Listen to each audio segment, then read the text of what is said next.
મંચસ્થ સંતગણ, ભાઈઓ તથા બહેનો, ખરેખર આજે આનંદની ઘડી છે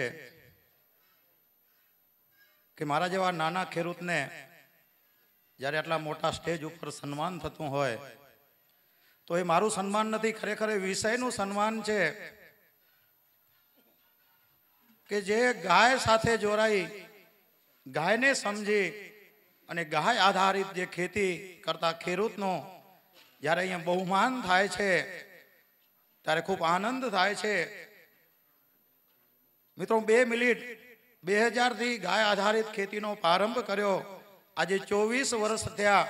એ 24 વર્ષનો અનુભવ માત્ર હું 2 મિનિટમાં મૂકવાનો પ્રયત્ન કરીશ કે જ્યારે ગાય આધારિત ખેતીનો પ્રારંભ કર્યો ત્યારથી લઈને આજ સુધી એક ગાય માતાએ અનેક ગણું આપ્યું છે.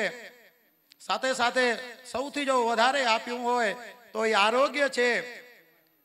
આ શરીર ક્યારે થાકતું નથી. જ્યારે ઘીની વાત આવી ત્યારે અમારા પરિવારમાં અમે લગભગ મહિને 12 થી કરી અને 15 કિલો ઘી ઉલારી જાય, એટલે ખાઈ જાય. રાત દિવસ થાકતા નથી. હું લગભગ 4 થી 5 કલાક જ સૂઉં છું, પણ આ ગાય માતાની કૃપાથી અવિરત પ્રવાસ. જેમ સંજયસિંહ પહેલવાન આપણે પ્રત્યક્ષ ઉદાહરણ જોયું, એવા કેટલાય ઉદાહરણો છે કે જે ગાયમય બની જાય, ગાય આધારિત ખેતી કરે અને ગાય રાખે. તો આજે એ સ્થિતિએ પહોંચ્યા છીએ કે એક ગાય વર્ષે 1 લાખ રૂપિયાનું ગોબર આપે છે. પણ હું આજે જે વાત કરવાનો છું કે અડધા એકર જમીન હોય તો વિદેશ જવાની જરૂર નથી.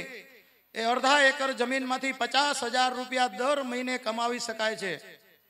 મિત્રો, મેં અડધા એકરથી એક ઓછો પ્રયોગ કર્યો છે કે એમાં જમીનની અંદર બોર બનાવી ગાયનું કમ્પોસ્ટ ખાતર ભરી અને 28 પ્રકારના શાકભાજી એ અડધા એકરની અંદર વાવ્યા છે. અમારો પરિવાર એ શાકભાજી ખાય, આજુબાજુના લોકો એ શાકભાજી લઈ જાય અને જે બચે એ અંજારની અંદર અને ભુજની અંદર અઠવાડિયામાં 3 દિવસ ગાય આધારિત ખેતીનું એક માર્કેટિંગ ભરાય છે, ત્યાં અમે વેચીએ.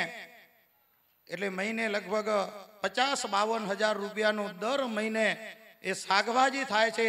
અને એમાં એક પણ પ્રકારનો સ્પ્રે નથી કર્યો. માત્ર ને માત્ર જમીનને એવી ફળદ્રુપ બનાવી દીધી છે કે અત્યારે જે સમસ્યા છે કે જે જમીનનો ઓર્ગેનિક કાર્બન એ ઘટીને માત્ર ને માત્ર 0.2 થી કરીને 0.7 છે.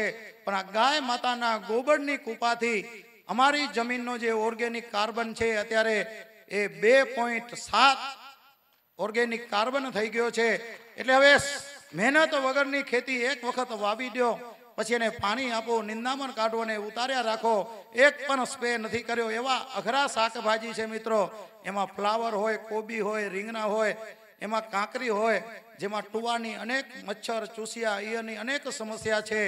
પણ છેલ્લા 5 મહિનાથી એક પણ સ્પ્રે નથી કર્યો અને ખૂબ સારું શાકભાજી ઉતરે છે. તો આજે હું બધાને એક આહ્વાન કરીશ કે ભુજ મંદિરનું જે ગાય આધારિત ખેતી જે અભિયાન છે એ ખૂબ સફળ ગતિએ, તેજ ગતિએ આગળ વધી રહ્યું છે. એમાં આપણે પણ જોડાઈ અને ગાય આધારિત ખેતીમાં પાકેલું અનાજ, ફળફળાદી શાકભાજી જો આપણે ખાશું તો આરોગ્યની રીતે તો ચોક્કસ મજબૂત બનશું.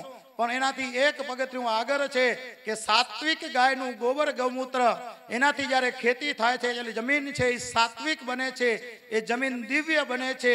એ દિવ્ય ભૂમિ ઉપેલું પાકેલું અનાજ, ફળફળાદી શાકભાજી જ્યારે આપણા હૃદયમાં જાય છે એટલે આપણું હૃદય છે એ સાત્વિક બને છે.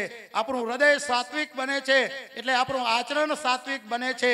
આપણું આત્વિક આચરણ બને છે એટલે આપણો વ્યવહાર એ સાત્વિક બને છે. તો અત્યારે જે માનવ સ્તર દિવસે નિમ્ન કક્ષાએ જઈ રહ્યું છે એનું જો કોઈ કારણ છે તો અન્ન છે. તો ફરીથી ગાય આધારિત ખેતી કરી અને અન્નનું શુદ્ધિકરણનું કામ એ ખેડૂત પુત્રએ કરવું પડશે.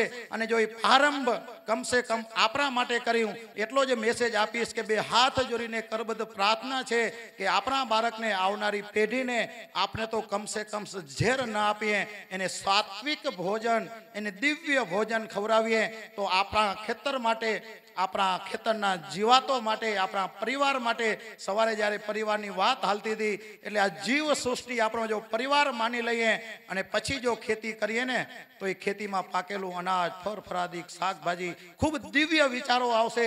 આવા કેટલાય પરિવારનું સર્વે કર્યું છે. તો છેલ્લી વખત ફરીથી હું બે હાથ જોડીને પ્રાર્થના કરું છું કે દરેક પરિવારે કમસે કમ ઘરે એક ગાય બાંધો, એનું ઘી, દૂધ, માખણ ભરપૂર માત્રામાં આરોગો અને એના ગોબર ગૌમૂત્રથી ખેતી કરો.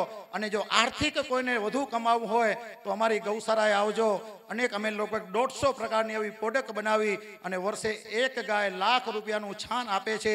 એ કેમ આપશે એની નિઃશુલ્ક તાલીમ તમને આપશો. અસ્તુ, ધન્યવાદ.